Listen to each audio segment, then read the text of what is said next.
All right, I'm continuing to remove the head unit, but I found out that holding it with one hand and trying to work the tools in the back with the other hand is not efficient. So in order to avoid scratching anything on the dashboard, I got this moving blanket, and I'm gonna use that to lay down the unit while I work on removing the connectors in the back.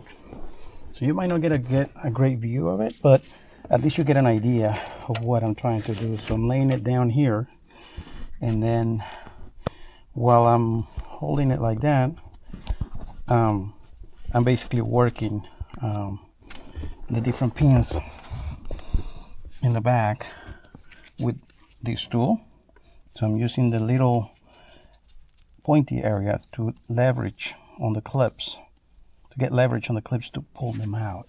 Some of them are really tight.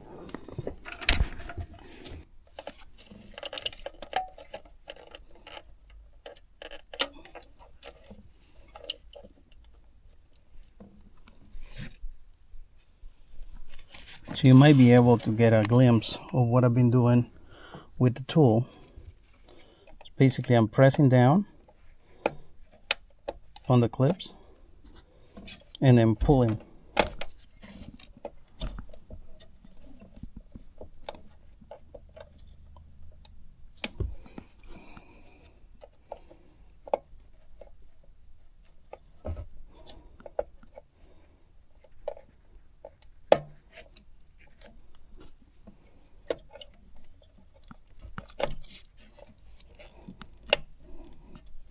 All right, and now we have the head unit out of the vehicle, and the next step will be to actually remove the glove compartment